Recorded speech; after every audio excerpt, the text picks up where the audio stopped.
It just doesn't make any sense. It seems that the more that we dive into the depth of the following topic, the more one researches this idea, the more mucky the waters get, the more uncertainty and ambiguous the topic gets. It's a topic that at one side, really, the Torah makes it sound like it's the greatest thing on earth. There's nothing better. But then, when you look at some other psukim and many gemaros, it is presented with disdain and put down as one of the worst possible things.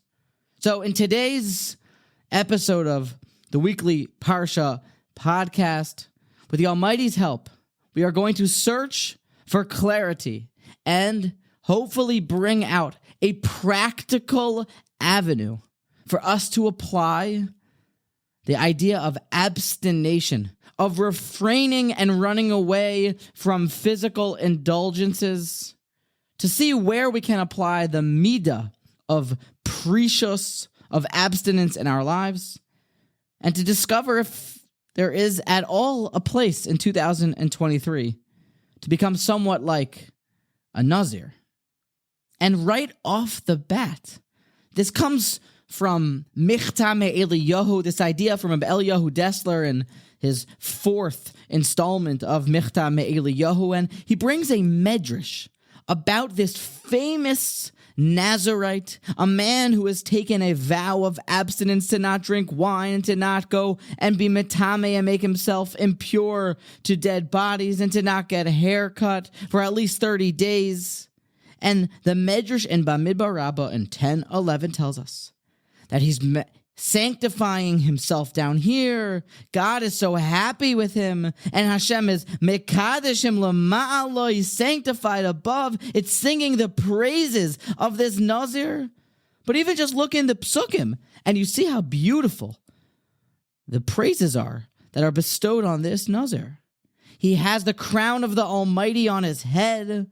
The Nazir is described as yafli, as wondrous, because of his decision to be like a salmon swimming upstream that, as the rest of the world indulges in different taivos, different lusts, this individual says enough is enough and makes a small commitment to forego some physical pleasure. He's called yafli. He's wondrous because of that. So then I ask you, why does he bring a karban chatos at the end of his term? A sin offering for what he has done? I don't understand. Isn't he yafli? Isn't he a Nazir Elikim al Roishai? Isn't he Halig and Kadosh? What business does this individual have bringing a sin offering? And let's get well acquainted with that Gemara in Nazir 19a, Yud Tes Amud Aleph, that tells us that the Nazir is called a sinner. Yes, look it up. And it seems to be because he gave up on a world that was created for him. The Almighty gave us the world to enjoy. And this individual said, I don't want it. A sinner, he is called. So is abstination a good thing or a bad thing? Is precious toiv o ra? Let's do it again. Let's ask another question. And what about that famous Tosfos in Ksubis? Daf Kuf Daled Amud Aleph 104a? That Tosfos tells us, before a person thinks of praying to the Almighty to enjoy his learning, to have success in his learning, to connect with Torah, he should quicker pray that he doesn't let tasty delicacies into his guf, because it seems like the idea in Tosfos is that those are more of a contradiction to Torah than anything else. So one should abstain from delicious foods so that he can become holy and unite with the Torah that much more. Abstinence equals good.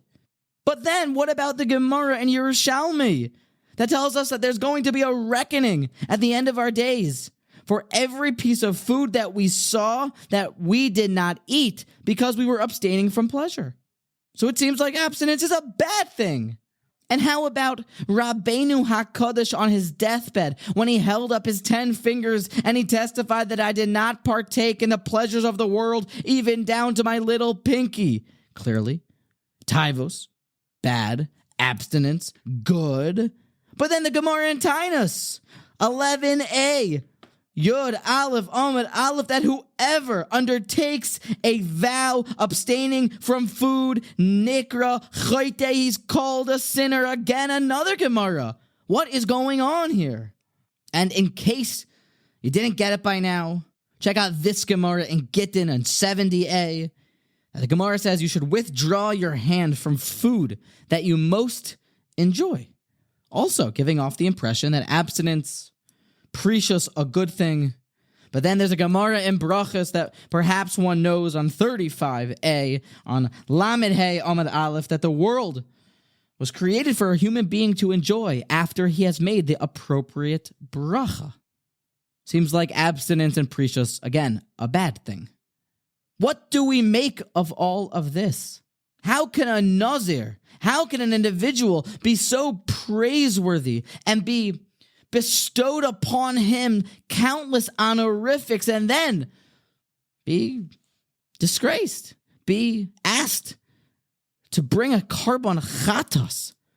Baruch Hashem that Rev Desler Zechroina Livracha comes to our aid, and he clarifies the topic from A to Z. And it's a good thing because precious done right can elevate us. It can bring us into a geder of kedusha, but done wrong, abstinence can drain a person of his energy, of his simcha, and can really make the wheels fall off the wagon, God forbid.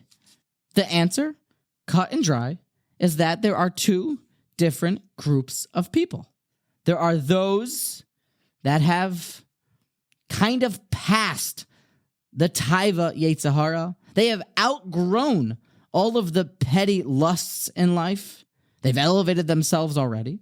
And then there's another group of people that continues to struggle and is fearful of being swept away by the taivos of the world.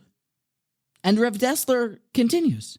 He tells us that all of the Gemaras and the sources that are addressing and telling us that abstinence and precious is a good thing, that is for the group of people that are afraid that they're going to get swept away. So they need to try to balance their indulgence equilibrium to try to grab onto a life reserver and help themselves out. So they give up so that they can feel like they have a chance to fight back against the Yetzer Hara.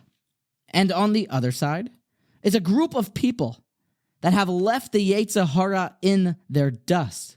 They have outgrown it. They have beaten him. And for them, they should indulge. They should enjoy the world because they have taken that courageous leap forward. And now they make a bracha on something and the world is there for them to enjoy.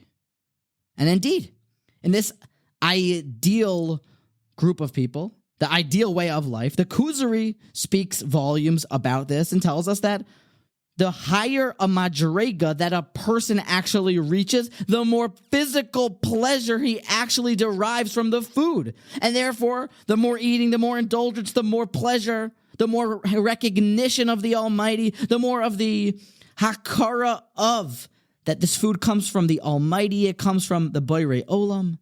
This is a beautiful answer from Rev Desler. It gives us a lot of clarity on the matter, but it also definitely brings to mind the following question, which is that, has anyone ever met in 2023 someone who can in all truth testify to their freedom from the Yetzer Hara? Is there anyone that you know that has just outgrown the Yetzer Hara? I have yet to meet them, although I'm sure they are somewhere. For the general public, it would seem that for us, abstaining from different lusts and indulgences would be a very smart idea. It seems like that we should take a real strong lesson from the Nazir to try to balance our indulgence equilibrium. Okay, So now let's get down to business. Let's discuss. Where can we apply precious? Is it right to apply precious? I haven't heard very much from Torah teachers from my Rabbeim about abstaining from taivos. Perhaps some do talk about it. What is the tradition? What is the Masorah about taking on things in the same vein, in the same model as the Nazir? How should one do it? Should one do it? Where, in which areas of life should one perhaps take on a vow of this type? So let's explore. Let's dig even deeper. And my friends, the Almighty has bestowed a gift upon us. He gave us Rav Moshe Chaim Lutzato, the saintly Ramchal, and he gave us the Mesilas Yesharim. And in the chapter titled Precious from the Mesilas Yesharim, we get even more clarity about when and where to become a parush, to abstain. And here it is. Here's the line to remember, and here's what the Ramchal tells us about when and where to apply precious.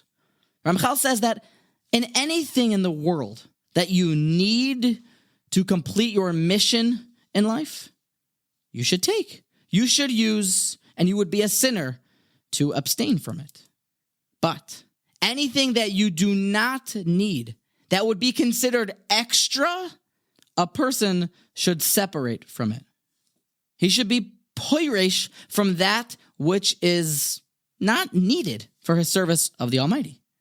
But now we must ask ourselves, in this gem-cutting area of Chachma, where one bad, off cut of something that is too large for us could really destroy a lot of good, we must follow Masorah.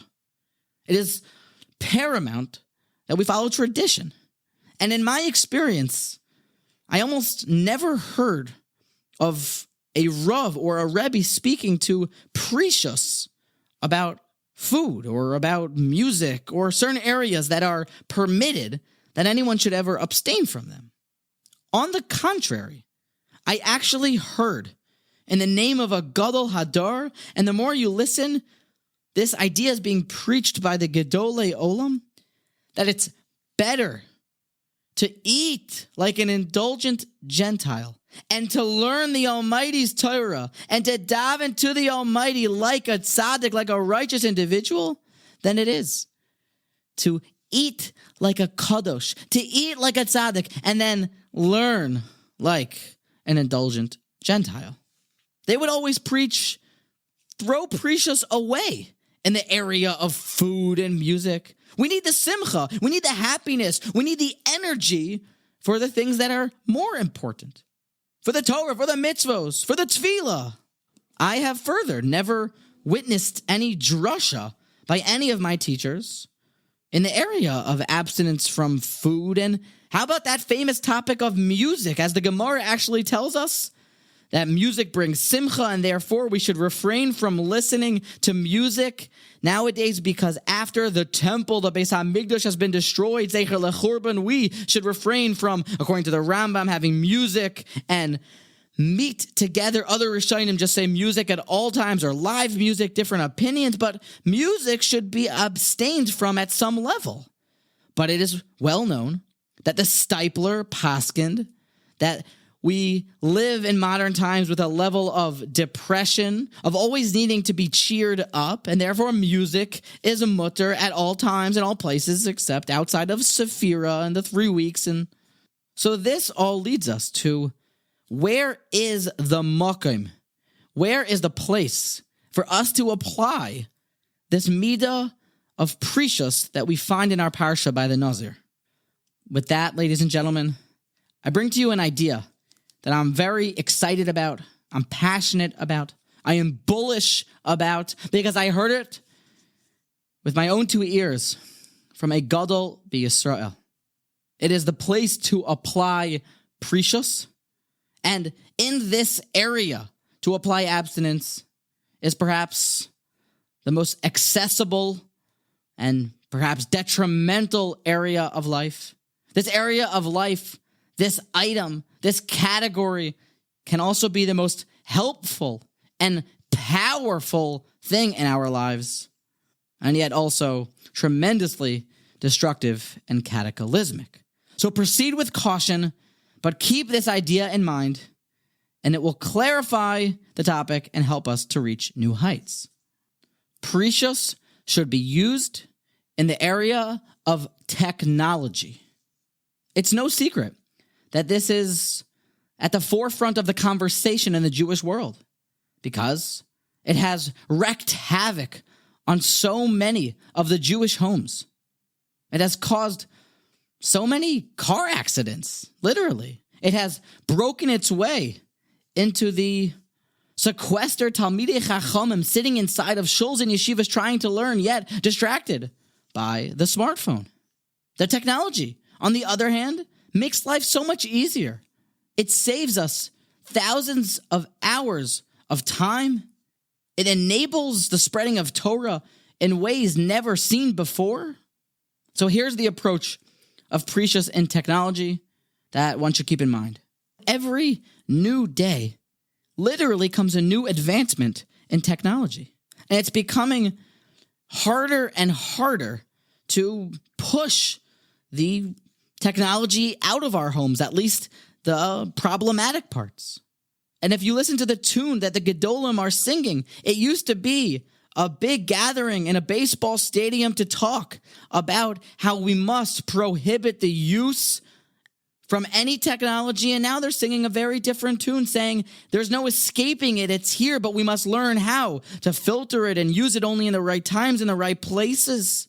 Precious in technology is very, very well what will secure your Olam Haba or send you your Day Duma.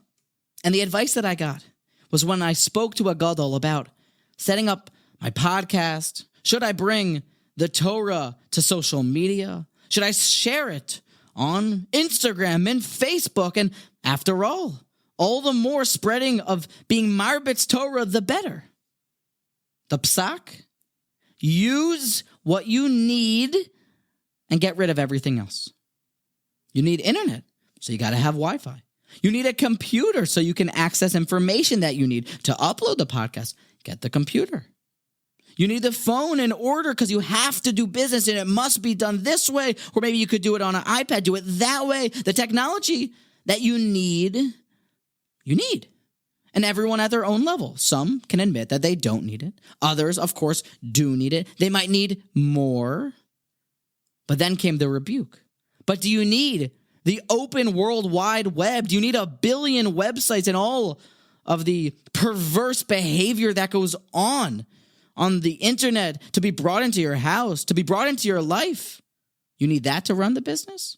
Filtration, filter the computer. Precious in what you do not need. Remember that Ramchal? Take what you need and get rid of what you don't. You don't need more than these 100 websites. The rest, get rid of. Precious, proper precious. What about your most important asset, which is your time? How often does one raise his head from the computer to look at the time and find that he has wasted away precious minutes of his time doing something that really wasn't all that important? Precious, proper precious is set up limits on your devices to be able to use it for what you need it for, but get rid of everything else. It can easily be done. Even in the software of the phones, they give you this ability to set timers on your phone to use it only at specific times of the day and nighttime. For certain extended periods of time, it'll turn off after a half hour of usage.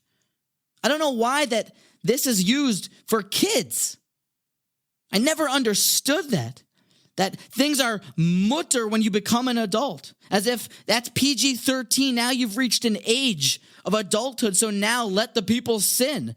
It's backwards. I would posit that if the kid is under 20, maybe he's not obligated on his sins. He's not going to be held accountable. But everyone above 20, let's make it PG-20. And if you're under 20, go and watch. And if you're above 20, filter your computer and get it out, because now you will be held accountable. This gadol told me, what do you need to run the podcast? And we had this checkbox next to what we needed.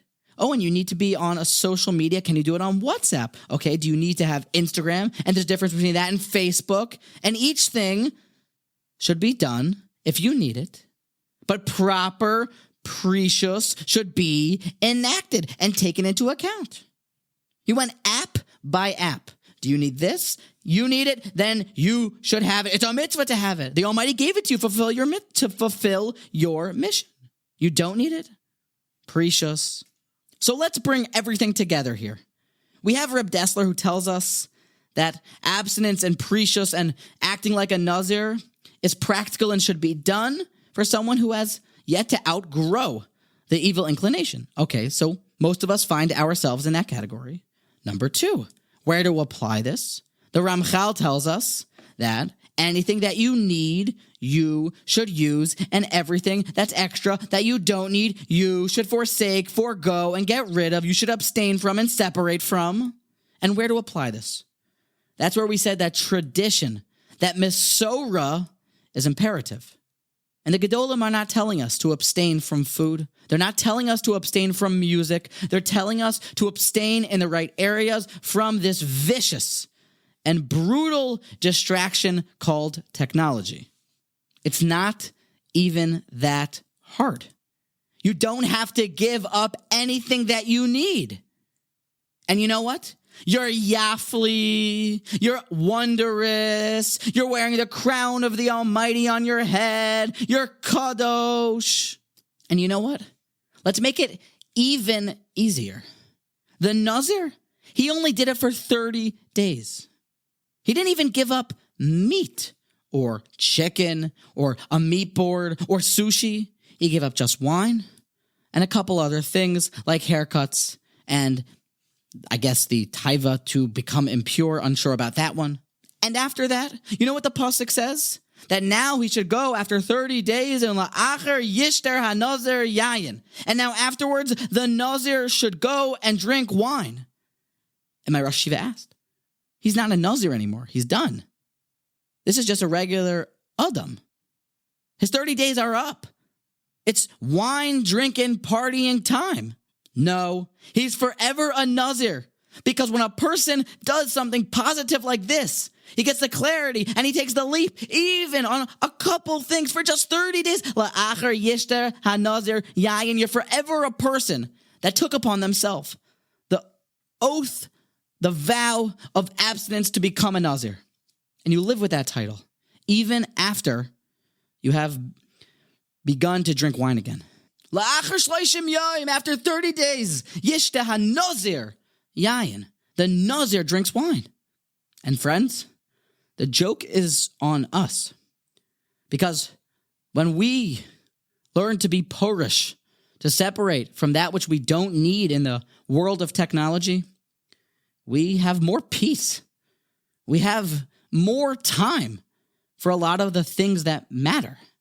When you get rid of the apps and the websites that you don't need in life, all of a sudden, there's time to go for a walk with the kids, to ride a bike, to play ball, to take your wife out. There's time to be more productive. There's all of a sudden time to learn Torah. All of a sudden, a family is happy all of a sudden with chizak beriche she'orayich beirach boinayich bekir bechwen. There are strong, robust walls and boundaries in a home. Then beirach boinayich bekir bech, the kids are blessed. The home becomes elevated. So the joke's on us. Separate yourself from that which you do not need to fulfill your tafkid, your mission on this earth. And when you do that, you'll find peace. You'll find tranquility. You'll find more time. And now you're living your best life.